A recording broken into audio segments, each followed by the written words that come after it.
تو اس بات پر ہمیں خود اپنا احتساب کرنا چاہیے کہ ہم نے ماہ رمضان المبارک کی کتنی قدر کی اور کتنا ہم نے اس میں عبادت کر کے رب تعالیٰ کو راضی کیا۔ اگر نہیں کیا تو ان ساعتوں میں ہم کر سکتے ہیں۔ اب موقع آ رہا ہے عید کے چاند کا۔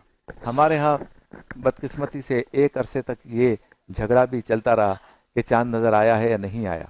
گو کہ اس کے شرعی پہلو اور شرعی معاملات بہت آسان ہیں، لیکن سچویشن یہ ہے کہ پاکستان میں ہر چیز کو اسکینڈلائز کر دیا جاتا ہے اور ہر شخص اپنے 1.5 اینچ کی مسجد بنا لیتا ہے۔ اس لیے پچھلے کئی ادوار میں ایسا ہوا کہ 2 عیدیں اور کبھی 3 عیدیں، اور سرحدوں پہ الگ عیدیں، اور کے پی کے میں الگ عید ہو، باقی ملک میں الگ عید ہو، یہ چکر اور اس طرح کے مسائل ہوتے رہے۔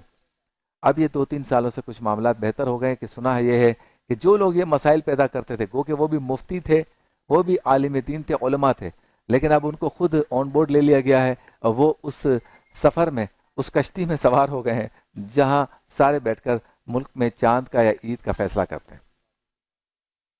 مجھے ہمیشہ حیرت ہوتی تھی کہ چاند پر جو اختلاف ہوتا ہے وہ ربیع الاول کے چاند پہ کیوں نہیں ہوتا؟